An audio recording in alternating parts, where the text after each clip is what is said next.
My daughter Lily is 7 years old and she is the center of my world.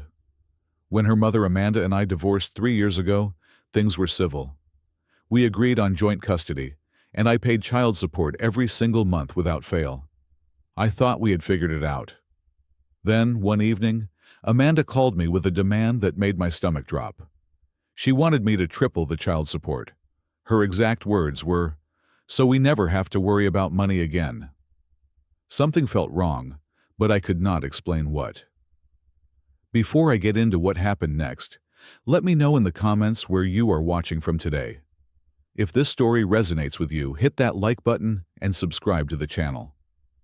What I discovered about my ex, and where my money was really going, changed everything I believed about our arrangement. Stay with me. My name is Fred, and I am 34 years old. I work as a project manager at a construction company here in Denver, Colorado. It is not glamorous work, but it pays the bills and gives me stability. Amanda and I met in college back when life felt simple and the future looked bright. We got married after graduation and spent 8 years building what I thought was a solid life together. But somewhere along the way, we grew apart. There was no big betrayal, no dramatic fight. We just woke up one day and realized we had become strangers, sharing the same roof. The divorce was surprisingly civil. We both wanted what was best for Lily, so we worked out a joint custody arrangement without dragging each other through the mud.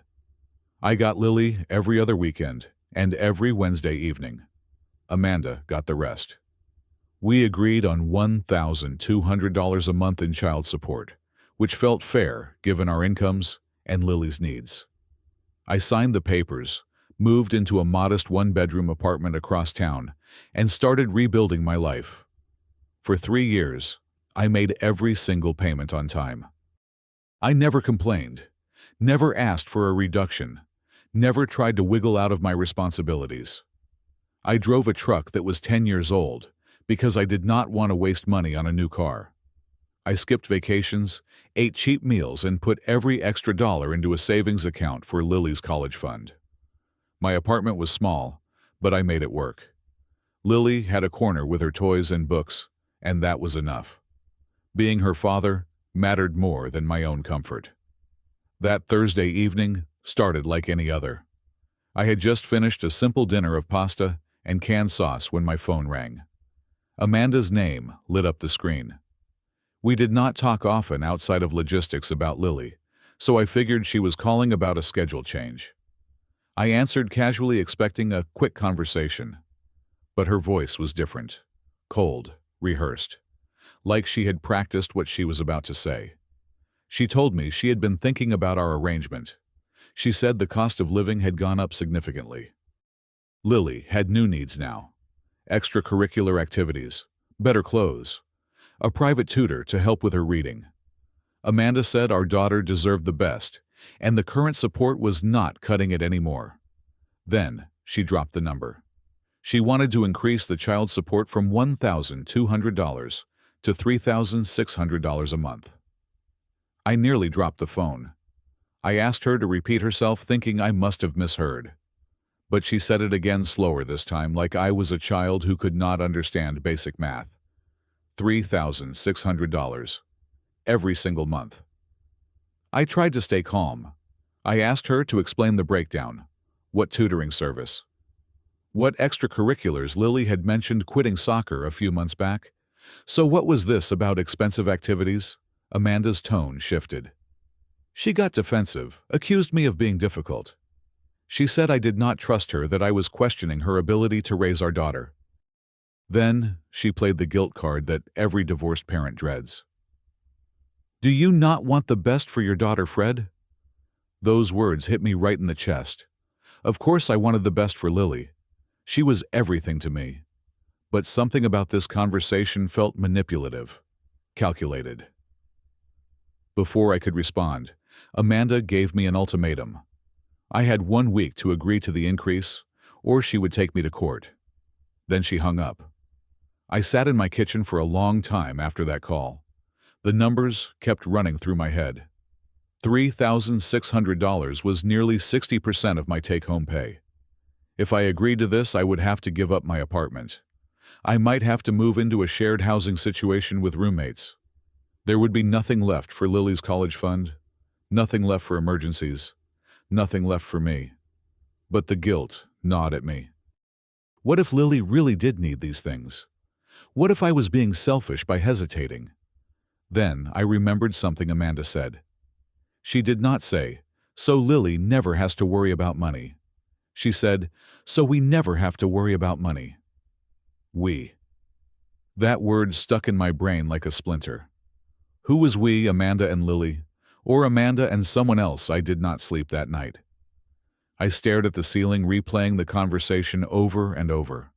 By morning, I had made a decision. I was not going to agree to anything until I understood what was really going on. The next day, I called Amanda and asked if we could meet in person to discuss this calmly. She agreed, suggesting a coffee shop near her house. I spent that evening preparing. I wrote down questions, made a list of things I wanted to understand. The tutoring costs, the extracurricular fees, a breakdown of how the current support was being spent. I wanted clarity, not a fight. When I arrived at the coffee shop, I spotted Amanda at a corner table. But she was not alone. Sitting next to her was a man I had never seen before. He was tall, well-dressed with an expensive-looking watch on his wrist and clothes that screamed designer labels. He had this smirk on his face like he already knew how this conversation would go. Amanda introduced him as Derek, her boyfriend. She said he was there for moral support. I felt ambushed. This was supposed to be a conversation between two parents about their child. Instead, it felt like an interrogation with a stranger judging my every word. But I kept my composure. I was not going to give them the satisfaction of seeing me rattled. I started with the tutoring. I asked Amanda who the tutor was, what subject they were helping Lily with, how much it cost. She said it was a private tutor, very exclusive, specializing in early childhood reading development. $800 a month. I moved on to extracurriculars. I mentioned that Lily had told me she quit soccer. Amanda waved her hand dismissively and said Lily was now into horseback riding. Much more expensive, she explained. That is where kids her age learn discipline and confidence. Before I could ask another question, Derek leaned forward and interrupted. "Look, buddy," he said, still smirking. "Just pay what you owe and stop making this so difficult. Amanda is trying to give your daughter a good life. The least you can do is support that." I wanted to reach across the table and wipe that smirk off his face, but I took a breath and stayed focused. I asked Amanda for receipts, enrollment confirmations, anything that showed where the money was going. She refused. She said she did not need to justify herself to me. I was the father, not the accountant. My job was to provide, and her job was to raise Lily properly. The meeting ended with Amanda repeating her threat. "Court. 1 week. Figure it out." I drove home feeling worse than before. But I also felt something else. Suspicion. Things were not adding up. That Wednesday, I picked up Lily for our regular evening together. We went to the park, got ice cream, and talked about her week. I kept the conversation light, but I slipped in a few casual questions. I asked her about horseback riding. Did she like the horses? What was her favorite part? Lily looked at me with confusion. She said she was not doing horseback riding. She told me she wanted to, but Mommy said the stables were too far away. I felt my heart sink. I asked about the tutor. Was she getting extra help with reading? Did someone come to the house to teach her? Lily tilted her head.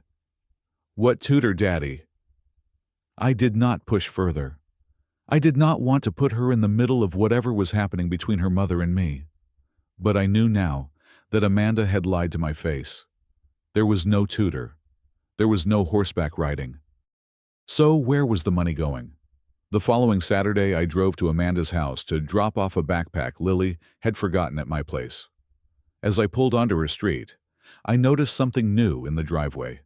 A brand new SUV, a luxury model, the kind that costs at least $60,000. I slowed down, taking in the rest of the property.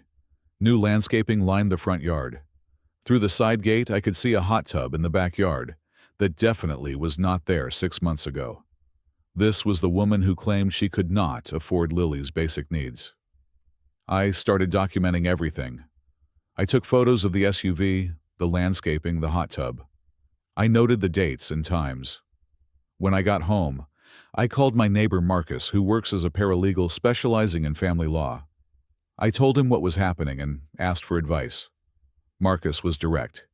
He said if I suspected the child support was being misused, I needed to gather evidence before any court date.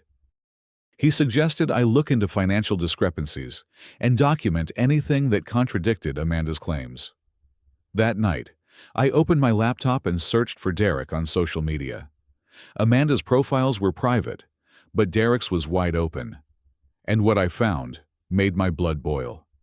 His page was filled with photos of vacations, fancy dinners, new golf clubs, and designer clothes. Trip to Cancun, dinner at a steakhouse where a single meal cost $200, brand new driver for the golf course. And in almost every photo, Amanda was right there with him smiling, tagged living a life I could not afford. I checked the dates. These posts were from the past 6 months, the exact period when I had been paying child support every single month. One post caught my attention more than the others. Derek had written a caption thanking Amanda for investing in their future together. Investing. With what money? I dug deeper, found Derek's LinkedIn profile.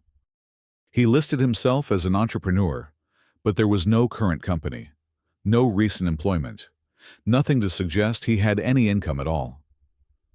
Amanda was an elementary school teacher. Her salary was modest. There was no way she could afford this lifestyle on her own, unless she was funding it with my child support. The money I sent for Lily's food, clothes, and education was buying Derek golf clubs and beach vacations. I saved every screenshot, every photo, every receipt I could find. Then I called Marcus again and asked about my options. He told me this could be grounds to challenge the support increase. If I could prove the money was being misused, I might even be able to reduce the current payments. But I needed concrete evidence. Social media posts were a start, but I needed more. I decided to hire a professional. Marcus recommended a private investigator named Sandra. She had handled dozens of custody and support cases, and she knew exactly what kind of evidence would hold up in court. I called her that same week and explained my situation. She listened carefully, asked a few clarifying questions, and said she could have a report ready within 2 weeks. Those 2 weeks were the longest of my life. Every time I saw Lily, I thought about where my money was really going. Every time I wrote a check for child support, I wondered if it would end up paying for another vacation or another expensive dinner. Finally, Sandra called. She had the report. I met her at a diner near my apartment. She slid a folder across the table and told me to read it carefully. Inside were bank statements, spending records, and a detailed timeline of Amanda's financial activity. The pattern was undeniable. Every month, within days of my child support deposit hitting Amanda's account, large purchases followed. Designer handbags, spa treatments, payments toward Derek's car. The SUV I had seen in the driveway was registered in his name, but Amanda was making the monthly payments. There were no payments to any tutoring service, no enrollment fees for horseback riding, or any other extracurricular activity. Sandra had checked every facility within 50 miles. Lily was not registered anywhere. What she did find was that Lily was enrolled in a free after-school program at her elementary school. Free. Not $800 a month for a private tutor. Free. I sat in my truck after that meeting reading the report over and over. 3 years of child support. Over $43,000. And barely any of it had gone to my daughter. I thought about everything I had sacrificed. The small apartment, the old truck, the meals I skipped, the vacations I never took. All so I could provide for Lily. And Amanda had taken that money and spent it on her boyfriend's lifestyle. The anger inside me was overwhelming. I wanted to drive to her house and confront her. I wanted to scream, to demand answers, to make her feel even a fraction of the betrayal I was feeling. But I did not. I knew that acting on emotion would only hurt my case. I needed to be strategic. I needed to let the evidence speak for itself. Amanda filed for the support increase, confident she would win. The court date was set for 3 weeks out. I spent that time preparing with my attorney, a sharp woman named Patricia, who Marcus had recommended. She reviewed Sandra's report, organized the evidence, and built a case that would expose exactly what Amanda had been doing. The day of the hearing arrived. I put on my best suit, the one I wore to job interviews and funerals. I walked into that courtroom with my head held high, even though my stomach was in knots. Amanda was already there, sitting at the opposite table with her lawyer. Derek was in the gallery behind her, still wearing that same smirk. He probably thought this was going to be easy. A slam dunk. The poor single mother getting more support from the deadbeat dad. He had no idea what was coming. The judge called the case. Amanda's lawyer presented the request first. Standard arguments, rising costs, the child's evolving needs, a father's responsibility to provide. He painted Amanda as a devoted mother, struggling to make ends meet. Then, it was our turn. Patricia stood up and requested permission to present evidence. The judge allowed it. What followed was a systematic dismantling of every lie Amanda had told. Patricia presented the bank statements, showing the spending patterns. Child support deposited on the 1st of the month. Designer bag purchased on the 3rd. Car payment made on the 5th. She showed the social media screenshots, the vacation in Cancun, the expensive dinners, the golf clubs. She presented Sandra's findings. No tutoring service, no horseback riding enrollment. Lily, attending a free after-school program, while Amanda claimed she needed $800 a month for a private tutor. The timeline was devastating. Amanda claimed she could not afford a winter coat for Lily. But the same week there were photos of her and Derek at a resort in Mexico. Amanda's face went pale. Derek stopped smirking. Her lawyer looked like he had been blindsided, which he probably had. Amanda clearly had not told him the truth about where the money was going. Amanda's lawyer asked for a recess. The judge denied it. He said he had seen enough. Amanda tried to explain. She said the money was for household expenses.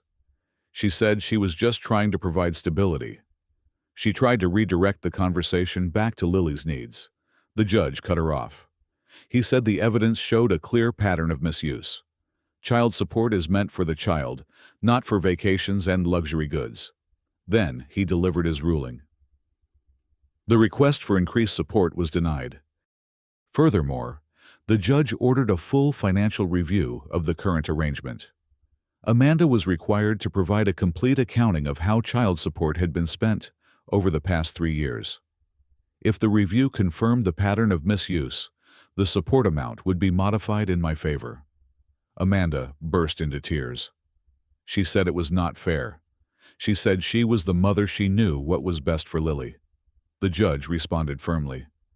Being a mother does not entitle anyone to defraud the father. Court adjourned. I walked out of that courtroom feeling something I had not felt in months. Vindication. But also a strange emptiness. This was not the victory I had wanted. I never wanted to be in this position at all. Outside, I saw Derek walking quickly toward the parking lot. He did not even look back at Amanda. He was gone before she finished wiping her tears. Amanda sat alone on a bench near the courthouse entrance, crying into her hands. Part of me wanted to say something. To ask her why. To demand an explanation. But I realized it did not matter anymore. Nothing she could say would change what she had done. I walked past her without a word. I got in my truck and drove to Lily's school.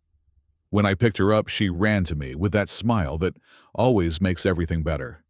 She asked if we could get ice cream. I said yes. Of course we could get ice cream. As I watched her eat her chocolate cone, I realized something important. The victory in that courtroom was not about beating Amanda. It was about protecting Lily. That was all that ever mattered. The months after the hearing brought significant changes. The court ordered financial review confirmed what Sandra's investigation had uncovered. The pattern of misuse was undeniable.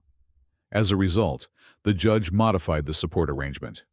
I now pay $800 a month, which goes into a monitored account dedicated solely to documented expenses for Lily. Receipts required. Accountability enforced. Amanda and Derek broke up within 2 months of the court case. Turns out, Derek was only interested in the lifestyle, not the responsibility. When the money dried up, so did his affection. Amanda had to downsize. She sold the SUV, moved to a smaller apartment, and started living within her actual means. I took no pleasure in her struggles. Whatever anger I had felt began to fade once the court made its decision. Holding on to that bitterness would only poison my own life. Amanda would have to deal with the consequences of her choices. My focus needed to be on Lily. The custody arrangement shifted as well. After demonstrating stability and commitment, I was granted more time with my daughter. Instead of every other weekend and Wednesday evenings, I now have Lily from Wednesday afternoon through Sunday evening every week. She spends more time with me than ever before, and I treasure every moment. I finally upgraded my living situation. I moved into a 2-bedroom apartment so Lily could have her own room. We decorated it together. She chose the colors. Purple walls with yellow accents, her favorites. I hung up her artwork and put glow in the dark stars on the ceiling. When she sleeps over, I can hear her giggling at those stars before she drifts off. The healing did not happen overnight. The anger I felt toward Amanda lingered for a while. Some nights I would lie awake, replaying everything. The lies, the manipulation, the way she weaponized my love for Lily to exploit me financially. It ate at me. Marcus suggested I join a support group for divorced fathers. I was hesitant at first. Talking about my problems with strangers felt uncomfortable. But I went anyway, and it turned out to be one of the best decisions I made. I met other men who had been through similar situations. Some had it worse than me. Hearing their stories helped me realize I was not alone. This kind of betrayal happens more often than anyone talks about. Sharing my own experience helped me process it. Slowly, the weight started to lift. I stopped checking Amanda's social media. I stopped caring what she was doing or who she was with. My energy went where it belonged, into being present for Lily, teaching her to ride a bike, helping her with homework, reading bedtime stories until she fell asleep in my arms. One evening, Lily asked me a question I had been dreading. She wanted to know why Mommy and Daddy do not live together anymore. I took a deep breath and chose my words carefully. I told her that sometimes adults realize they are happier living apart. It does not mean anyone did anything wrong. It just means things changed. But what never changes, I said, is how much both of us love her. She will always have 2 homes where she is loved completely. Lily thought about this for a moment. Then she hugged me and said she loved me too. Something released inside me in that moment. The last bit of bitterness I had been holding on to melted away. I realized that Lily was okay. We were okay. And that was enough. Looking back, I learned lessons I hope I never have to learn again. Trust is important, but so is verification, especially when money and children are involved. My love for Lily was used against me. My guilt was exploited. I almost agreed to a demand that would have financially ruined me all because I was afraid of being seen as a bad father. But I also learned that fighting back does not require becoming bitter. I could have dragged Amanda through more legal battles. I could have sought revenge, tried to destroy her reputation, made her life miserable.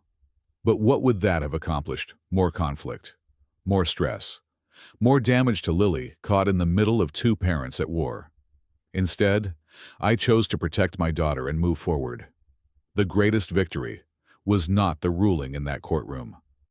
It was the peace I found afterward. If you are going through something similar, I want you to know that the truth has a way of coming to the surface. Do not let guilt cloud your judgment. Ask questions. Demand transparency. Document everything. And when you come out the other side, choose peace over anger. That is the only way to truly be free. These days, my favorite moments are the simple ones. Lily and I sitting on the porch of my apartment eating ice cream, watching the sunset, paint the sky orange and pink. She tells me about her day, her friends, her dreams. I listen to every word like it is the most important thing in the world. Because to me it is. I do not know what the future holds. Life has taught me that plans can fall apart and people can disappoint you. But I know that whatever comes next, I will face it honestly. I will be there for my daughter. I will keep showing up. And that is enough. Now I have a question for you. Have you ever discovered that someone you trusted was not who they pretended to be? How did you handle it? Share your story in the comments below. I read every single one, and your experiences might help someone else going through the same thing. If this story touched you or made you think, please hit that like button. It helps more than you know. Subscribe to the channel if you have not already, and turn on notifications so you never miss a new story. Share this video with someone who might need to hear it today. Thank you for spending this time with me. I appreciate every single one of you. I hope you find peace in your own journey, whatever that looks like. Take care of yourselves and the people who matter most. Until next time.